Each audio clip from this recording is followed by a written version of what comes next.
السلام علیکم ناظرین، آپ دیکھ رہے ہیں ڈیلی سپیک اور میں ہوں آپ کے ساتھ آپ کا میزبان زاہد حنیف۔ ناظرین، آج میں یہاں آیا ہوں امرودوں کے باغ میں، جو کہ بہت پسند کیا جاتا ہے اور پنجاب کا یہ ایک خاص تحفہ بھی ہے۔ باقی صوبوں میں بھی جو امرود ہمارا پایا جاتا ہے پنجاب کا، تو پنجاب کے ایک شہر اور شہر کے ایک باغ میں موجود ہوں اور میرے ساتھ مالی بھی موجود ہیں۔ ان سے بات چیت کریں گے کہ کیسے کتنا عرصہ لگتا ہے اس پھل کو تیار کرنے کے لیے اور کیسے کتنی محنتیں مشقتیں برداشت کرنی پڑتی ہے، پھر ہم مزے سے اس کو کھاتے ہیں کالا نمک لگا کر مولیوں والا۔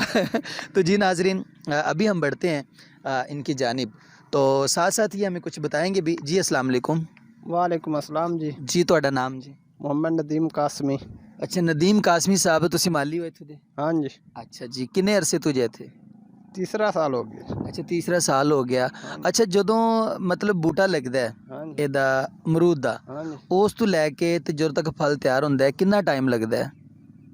ਤਕਰੀਬਨ ਹੀ ਬੂਟਾ ਤਿਆਰ ਹੋਣੇ 4-5 ਸਾਲ ਲੱਗ ਹੀ ਜਾਂਦੇ ਨੇ। 4-5 ਸਾਲ ਲੱਗ ਜਾਂਦੇ ਨੇ। ਅੱਛਾ, ਉਸ ਤੋਂ ਬਾਅਦ ਬੂਟੇ ਫਲ ਤੇ ਲੱਗਣਾ ਸ਼ੁਰੂ ਹੁੰਦਾ ਹਾਂ ਹੈ? ਜੀ, ਫਲ ਲੱਗਣਾ ਸ਼ੁਰੂ ਹੋ ਜਾਂਦਾ। ਅੱਛਾ ਅੱਛਾ, ਕੀ ਮਤਲਬ ਇਹਨੂੰ ਪਾਣੀ ਕਿੰਨੇ ਮਹੀਨੇ ਬਾਅਦ ਜਾਂ ਕਿੰਨੇ ਹਫ਼ਤੇ ਬਾਅਦ ਲੱਗਦਾ ਹੈ? ਕੀ ਇਹਦਾ ਰੂਟੀਨ ਹੁੰਦਾ ਹੈ?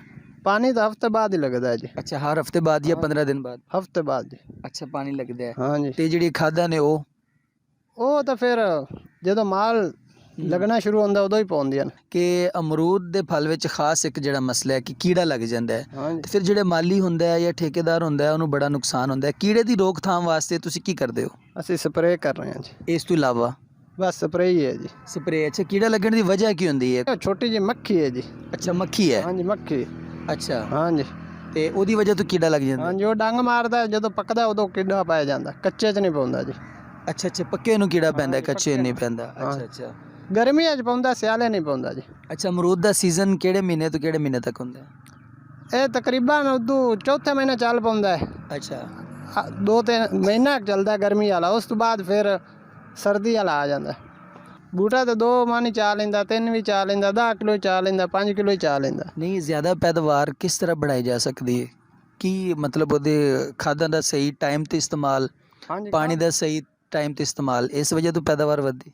ਹਾਂਜੀ, ਇਸ ਨਾਲ ਫਲ ਜ਼ਿਆਦਾ ਹੀ ਹੁੰਦਾ। ਖਾਦਾਂ ਪਾਉਣੀਆਂ ਪਾਉਂਦੀਆਂ ਨੇ। ਅੱਛਾ ਹਾਂਜੀ, ਪਾਣੀ 8ਵੇਂ ਦੇ ਚਾਹੀਦਾ, ਗੋਡੀ ਕਰੋ ਜੀ। ਅੱਛਾ, ਗੋਡੀ ਮਤਲਬ ਜਿਹੜਾ ਕੋਈ ਹੋਰ ਜੜੀ ਬੂਟੀਆਂ ਉਗ ਆਉਂਦੀਆਂ ਨੇ ਉਸ ਵਜ੍ਹਾ ਤੋਂ? ਹਾਂਜੀ, ਉਹ ਦੌਰਾਂ ਦੇ ਥੱਲੇ ਥੱਲੇ ਵੀ। ਅੱਛਾ ਅੱਛਾ, ਉਹਦੀ ਜੜ੍ਹਾਂ ਦੇ? ਹਾਂਜੀ, ਜੜ੍ਹਾਂ ਦੇ ਤੇ ਗੋਡੀ ਦਾ? ਹਾਂਜੀ। ਗੋਡੀ ਦਾ ਫਾਇਦਾ ਕੀ ਹੈ ਦੱਸੋ? ਅਮਰੂਦ ਲੱਗਦਾ ਹੀ ਹੈ, ਮੋਟਾ ਹੀ ਹੁੰਦਾ, ਚਮਕਦਾਰ ਹੀ ਹੁੰਦਾ।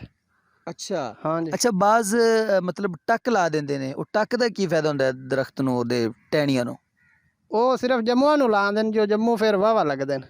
ਅੱਛਾ, ਅਮਰੂਦ ਦਾ ਨਹੀਂ ਹੈ ਸੀਨ ਹੈਗਾ, ਜਾਂ ਅੰਬ ਦੇ ਦਰਖਤ ਨੂੰ ਵੀ ਲੱਗਦਾ? ਨਹੀਂ, ਅੰਬ ਦੇ ਨਹੀਂ ਜੀ, ਸਿਰਫ ਜੰਮੂ ਦੇ ਦਰਖਤ ਨੂੰ? ਅੱਛਾ,